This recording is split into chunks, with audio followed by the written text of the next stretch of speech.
Semester Project Part 3 by Becca Howe, Travis Lundquist, Hector Valles, Madeline Rhodes, and Darian Urban. Background. John is a third grader who is high functioning in the autistic spectrum. John tends to get overstimulated when he thinks he has done something wrong, when he feels he is not in control of the situation, and when commotion is present. His older brother Jacob is in 5th grade. He helps him out at home, but tries to avoid him in school because he is embarrassed by him. His IEP states that in the event of overstimulation, his brother Jacob can be of assistance. So the preface is that the story begins with John in the classroom with his teacher, Miss Smith, teaching the class about volcanoes. After the lecture, they go into the experiment where they are making volcanoes erupt.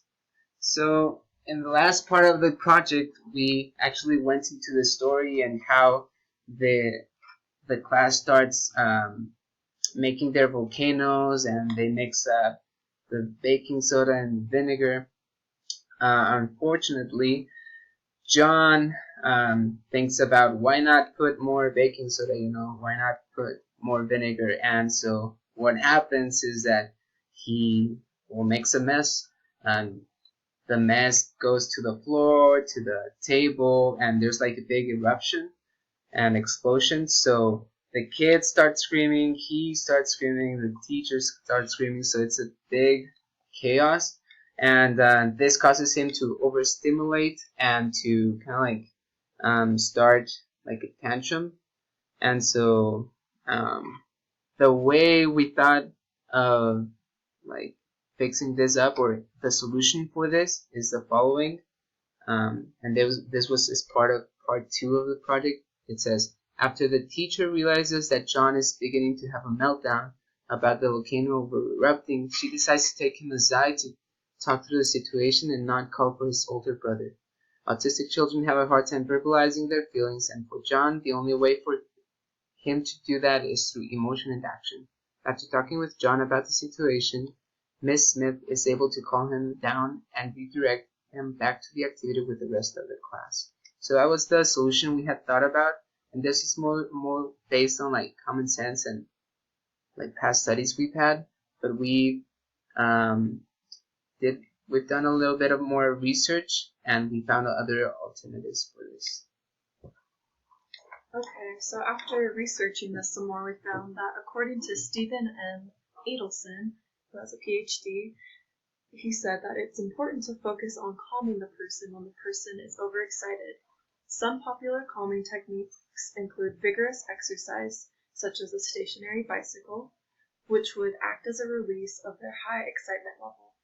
Vestibular stimulation, such as slow swinging, and deep pressure, such as Temple Grandin tug machine. And this came from a website here that we posted as a link, and which was created by the Autism Research Institute.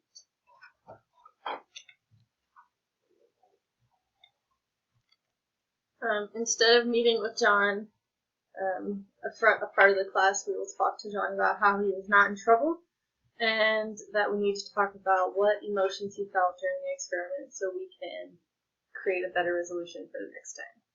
We'll begin by meeting with John for 2 minutes either before lunch or recess, just to kind of go over different strategies. We'll begin by praising John for making his volcano erupt, but tell him we need to create directions using pictures and also creating visuals for different emotions that he may be feeling.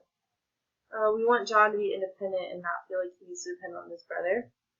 The teacher will explain to John 3 different strategies that he can use when he is feeling stressed or overwhelmed, such as a weighted vest to kind of calm him down, a stress ball that he can use as like a distraction, and then a hard rubber pillow that is curved for him to like sit and move around in.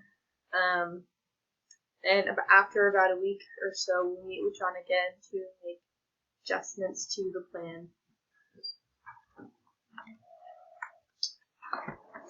Love is the greatest driving factor. Students who have autism are just like all other children. They have an individual struggle that they must face, just like everyone else. and like everyone else, they want to be loved and accepted for who they are. Elder Ballard taught in his talk, The Doctrine of Inclusion, in the October 2000 General Conference, perceptions and assumptions can be very dangerous and unfair. And for children who have disabilities such as autism, that isn't fair for them, because if the teacher will look at them and prejudge them without ever getting to know them. As the Savior taught, by this shall all men know that ye are my disciples, if ye have love, if ye have loved one to another. Loving others is one of the highest commandments that the Savior can give. And if we practice what we preach, then we will see others as God sees them and love them for who they are. And I believe this is an important thing to remember, especially as all the other points that we've covered, is that if we first will love and share, just tell the student that we're there for them, we're in their corner, we're on their team, then those perceptions and assumptions that we may know about autism will immediately go away. Because we won't see them as this problematic child. We'll see them as who they really are and think of ways of how we can help. The end.